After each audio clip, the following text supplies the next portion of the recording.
John, and we thank you for joining us tonight. And we have the honor of being here with Supervisor Ben Stopper, and he's also Calaveras Board of Supervisors Vice Chair.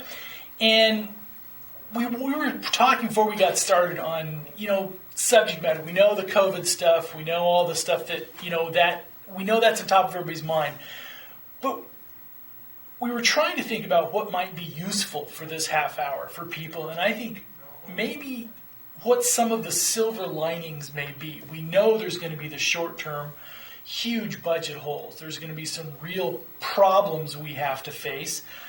But we thought maybe, because there may be some silver linings for the county as far as population demographic shift, I guess to start off with, tell us a little bit about yourself. Well, I basically, for the most part, have grown up in Calaveras County for most of my life.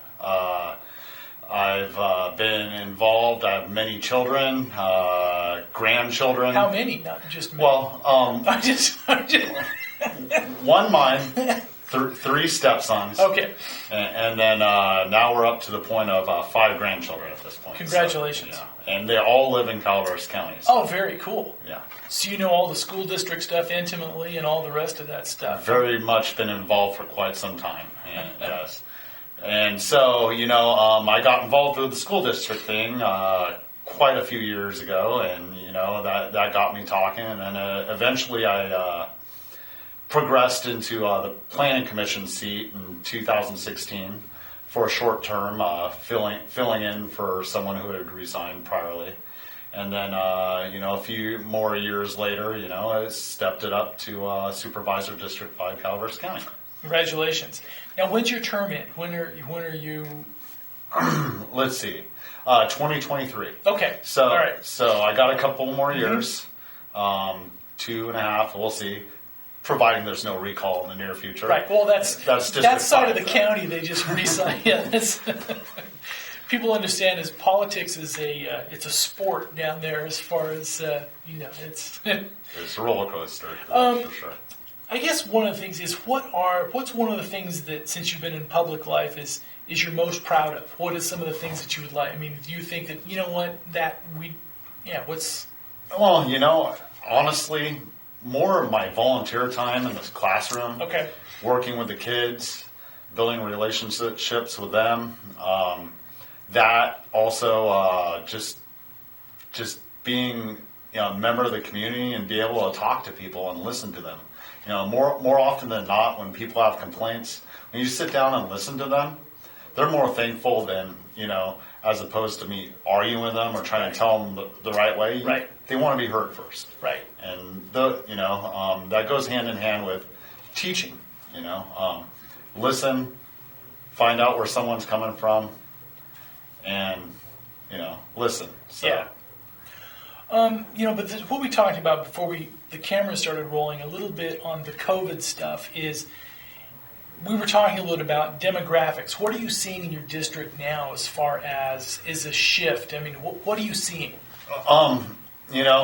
This is all coming new to light, but, with something like a black swan event like COVID we're talking about, where we have the very unfortunate circumstances happening across the world, much less California, there's some changes that are happening. And with people satellite working, let's say in the Bay Area and other large urban populations, they're starting to learn, these companies are starting to learn, like, we can make this work.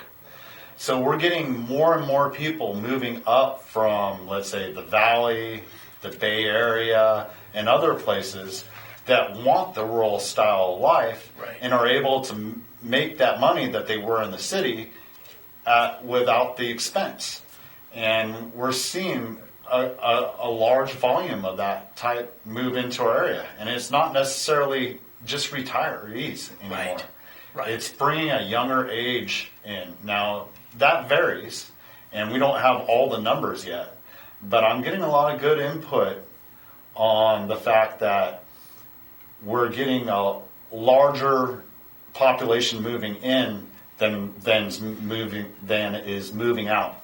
And at that point, like we talked before the video we started today,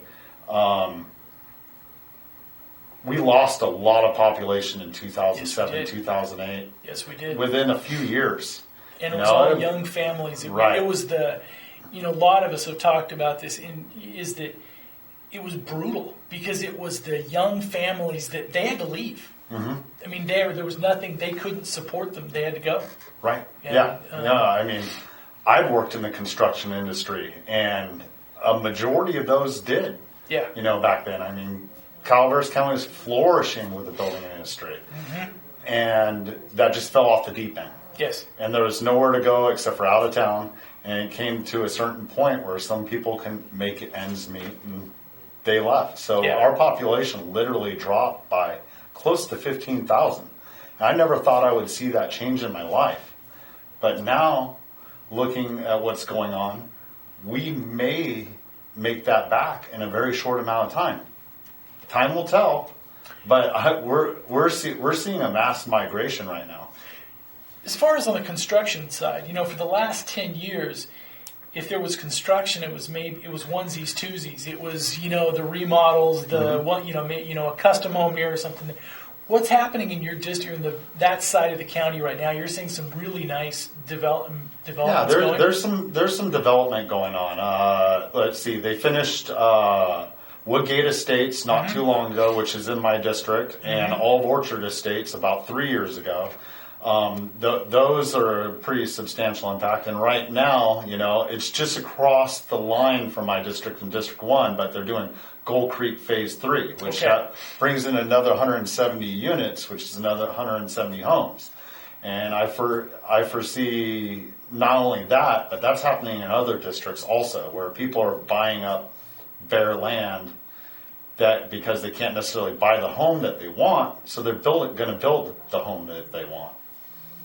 So, which, as far as county's finances, I mean, if you can have, tax on a residential structure, that's the gravy, right?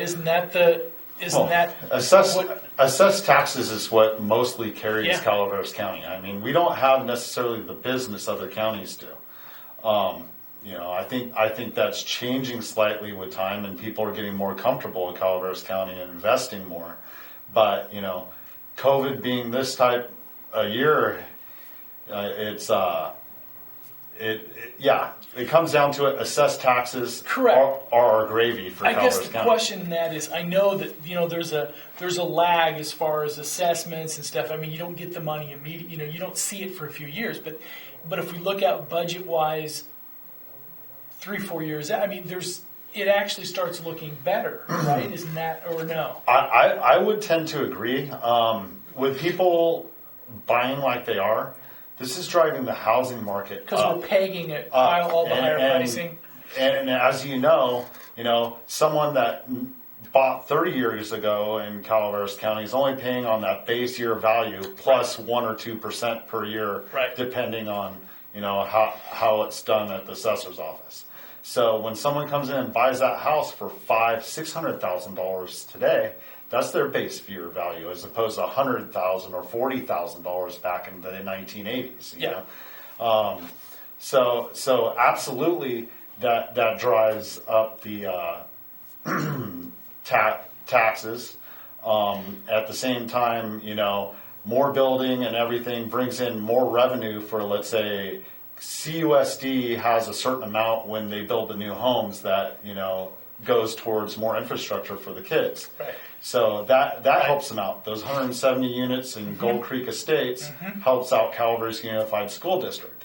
At the same time, throughout the county, anytime the assessed tax value goes up, the school districts get a big percentage of that. Right. And that helps them out quite a bit on revenue also. And then you start bringing in more younger families that tend to have kids. If that drives up the population at the elementary schools or the high schools and everything, that's more revenue coming into the school districts, and I think could work in a positive direction in the near future if this is all realized the way we're talking about. What are you seeing as far as job markets? I know this, like the COVID is changing it. I know we have more remote stuff where people can earn revenue and not leave their house. What do you, if some of the COVID trends hold and and stay as trends and don't revert back to the. I mean, how do you see the local job market the next 5-6 years? How do you see it? What do you see? Boy, I think the building industry will move up a little bit. And I think we'll see more jobs there. I mean, those basically this whole time, construction, essential jobs, especially when it comes to road work, buildings, and everything else. Those that maintain, and those guys and ladies that work in those industries have thrived, because they haven't been set home, and a lot of them travel outside the county. So we got, especially in my district, over 70%. Yeah. Over 70% of the working force in my district already travels outside the county for work. Now we're getting people telecommuting. I think your question started out with what's it going to do to business. I think there's going to be more type of, we'll bring our product to your home type of business. So, we already got Amazon and stuff, but people like to eat at restaurants and stuff, I've been ordering takeout more often, so I think that's going to change that industry slightly if this continues the way it has. I would pray it wouldn't. Right. But I think that's, for example, one. And the building industry is going to thrive a little bit better because of this situation. And then I think we're going to have to do, there's going to be a buildup on broadband and internet services that's going to need to happen to facilitate a lot of the infrastructure needed so that people can telecommute for work. What comments are you getting from your constituents now on the broadband stuff? Is it for the most part good, bad? Is it? My district is in a better situation than a majority of the county. Comcast reaches a majority of the area in my district. There are more than just Comcast that you can choose from, but in certain areas, if you get into certain areas, you get an overload because more people are using it, and at that point, service goes down. So at that point, we're going to have to bring up our broadband, internet, and cell service also because more people are going wireless. Oh yeah.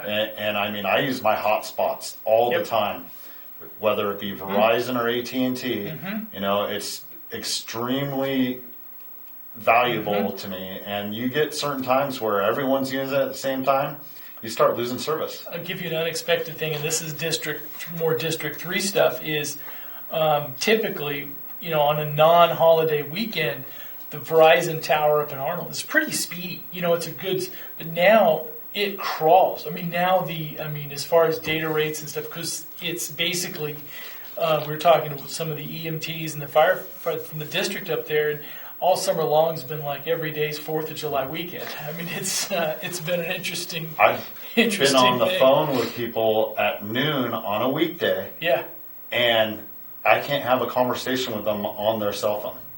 Wow. It gets bad sometimes. Yeah. It's like, here, I'll try you back again. And, it's hit and miss. Yeah. They'll get it solved. As far as a little bit on budget stuff, have you guys had, as a county, any assurances from the state or from the feds or stuff to where, because there's going to be a lot of counties that are going to need to plug some holes until we get through this. Are there going to be, what have you heard on funding? For you able to CARES Act funding and money from the state to plug some holes. Well, the board recently, in a majority, asked the CAO to put in for close to $5 million. Some of that's federal, some of that's state. It's being facilitated through the state. It's there's strings attached with that. Right. At the same time, we're not sure what we can use all the money for. Right. They've come out with more now at this time than we had in our hand at the time that, we discussed it as a board. And we'll be discussing that again tomorrow. Is it akin to the private sector payroll protection loans from the SBA only for, is a lot of that tied to county workers that, as far as I mean, what's some of the strings that you guys are tied to? Well, it's all over the place. We'll be talking about that more tomorrow. Right. But some of the one of the strings that's tied into it is the requirement to enforce the governor's order. And we'll be discussing the enforcement tomorrow also. So at that, it's kind of broad. So we've gotten some grant money that has come into our economic development side that can be used for private businesses. And we're working towards that. But some of this $5 million can only be used also on, expenditures towards COVID relief type things, and they're more specific when it comes to infrastructure or, costs for the county and backfilling those costs out of the general fund, some of it at the same time. So some of it's more lenient, some of it's more strict, and they're still coming out with what we can use it for. So we don't have the full story yet. So candidly then, there's probably going to be a lot of municipalities and counties and everything else that are going to try to find as many ways as they can to label stuff COVID related. I mean, just because for budgetary reasons. I mean, not cooking the books or anything, but that's just accounting basics. Well, basically, and forgive me my mistake. I said we're going to talk about this tomorrow. I mean next Tuesday. Right. But there's a lot of things that can be. So like, let's say, for example, our HVAC systems. Right. Some of the filtration in that is old and dilapidated. So we could replace some of that with, high-grade filters that could literally clean the air of the microscopic bacteria that we're all worried about, you know, and provide a healthier situation for the people in there. So that, it's not so much cooking the books, so much as it's finding a clear path to how we can apply it that falls that within. Wrong. I'm sorry. But I guess now a lot of times basic operation stuff now is legitimately COVID related, because if we have a black swan,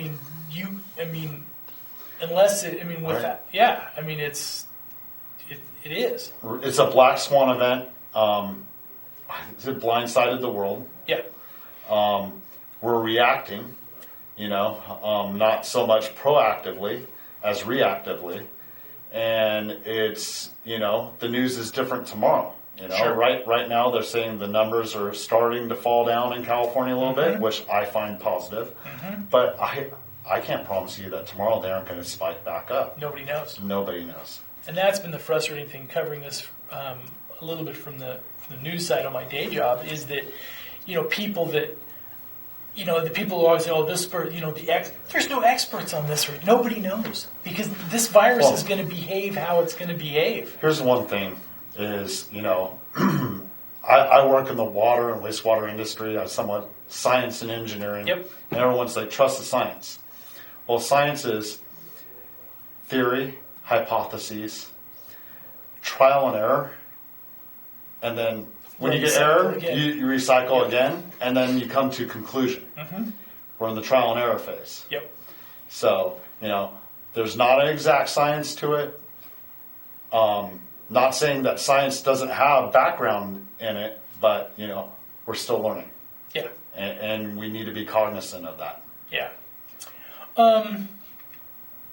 County stuff. What do we need? As far as budget stuff and everything, but as far as what are some of what's coming up for county as far as infrastructure? What's some of the stuff that's coming out of the county that people should be interested in now? Oh man, I think we got some money coming in for very soon for possible internet and broadband things. Also, we finished our general plan. Right. This provides a clear path in certain directions for growth.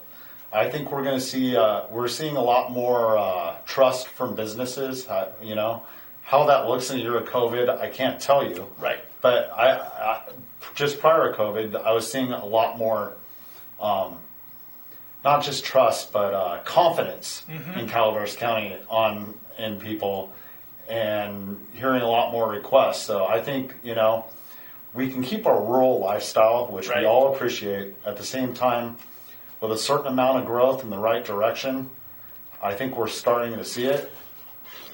Is going to be a good result in the near future.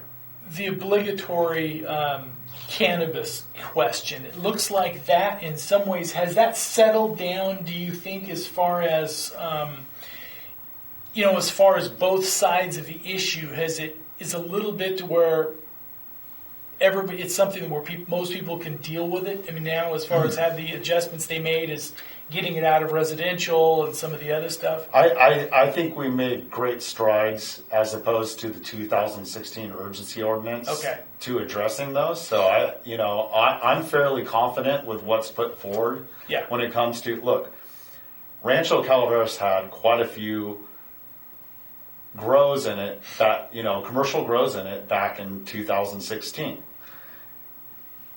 General consensus is people don't want it in their backyard. Which is all zoned rural residential, isn't it? Right. It was. It is. Yeah. And so we moved out of rural residential, and we did a 20-acre minimum to start. And I think that's really pushed it back, let's say, farther back out of the mainstream light, although, there are certain places that you're going to still see. Yeah. But I think that's a huge step. We've limited the number, which is another good step in that direction.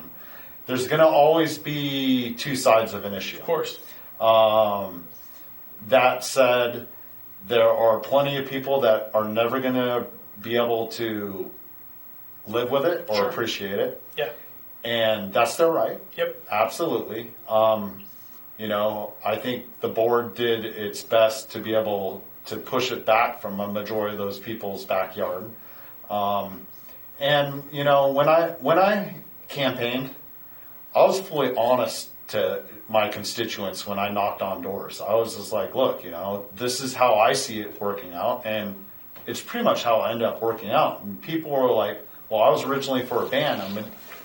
Most people are middle of the road, quiet. They're like, as long as it's not in my backyard and you retain revenue and you can fix that pothole right there that's been there for 15 years, I'll be a little happier. As long as it doesn't create a law enforcement or an odor problem for them personally, they're probably... Well, and that's the thing is, commercial registered grows tend to be more compliant and wary of the law as opposed to illegal grows. Right. Illegal grows have been a fact and have been here prior to even 2016. Yep. And it was relevant during the Butte fire. I had friends that were in fire departments from the Bay Area that were sending me pictures on Facebook, like, look at what we're saving in Calaveras County. And they're showing whole fields of cultivation. And, they're like, look what we saved today. Yep. And this is prior to the urgency ordinance. I mean, it's a fact. Environmentally, I think we're in a better position. We can bring in dollars, give it to our sheriff's department, our code compliance unit, and go after the bad actors and the illegal grows that are affecting our environment in a negative way. On the environmental side, they've tightened up some of the regulations on that, where now they've tightened that piece of it. For commercial grows? Yeah. Oh, absolutely. 2016, when, let's just say, the county blindly put in an urgency ordinance, we didn't know which way the state was going. Right. Now we have the environmental, we have the Central Valley Water Control Board that comes in and makes sure the water quality and everything's dealt with. Fish and Wildlife come in, and they're more worried about runoff and stream effects. Right. We could go down. We have grading permits in state, which they did have before, but we're more down the road of, look, this is what Fish and Wildlife need. Excuse me. and there's a plethora of things. And then the state, through it's called the metrics, and track and trace, do lab tests on it. It tests for heavy metals. It tests for pesticides, and it tests for multiple other things that are, could be environmentally unsound. Right. If you're using on there. People can't sell their product if they test negative on that. So they're forced to not use that type of thing, right. Which is a positive thing, I think. So I guess we got a couple, we got to get down on an hour our time, but I guess to kind of wrap the canvas of issues from your constituents, it was such a hot button issue where people were just loggerheads. Are you sensing that now that it's more to the agree to disagree stage? Are people, relaxing a little bit on it? Most. Okay. I mean, there's still the few out there that are strong in their opinion, and good for them. Mm-hmm. I can handle it. But for the most part, it's leveled out. And I do have to say, COVID and the mask thing has been a more heated debate. Sure. Than I say commercial cultivation has been for a few years.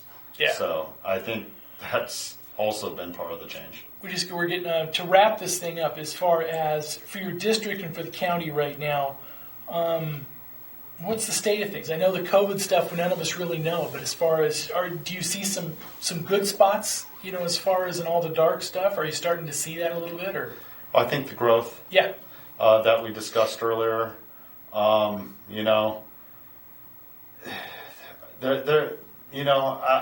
could talk more about the growth and how it's going, but there's some other things we need to address when it comes to mental health. Yeah. And how we're gonna help out our younger generations and their education and everything that I'm very concerned about. But there's quite a few good people in my district stepping up as well with the whole county. Right. So those are the positive aspects, is those people stepping up. Yeah. Well, we thank you. Thank you for your time. And also, I think a lot of us, it's easy to take pot shots at public officials and everything else but I've always had a great respect, because it takes a lot to put yourself out there and run for a public office. And I say thank you. I mean, anybody that does it, people, it's easy for people on the sidelines to take pot shots and everything else. This is a commitment, and it's a different thing when you put yourself on a ballot. You're the product, and my hat's off to you. And I think that's it's. Thank you. Thank you for your time, John. It's just I have a love for Calaveras County, and that's what brought me here. Thank you. Thanks for your time. And we thank you. Thanks for joining us, and we'll see you next time.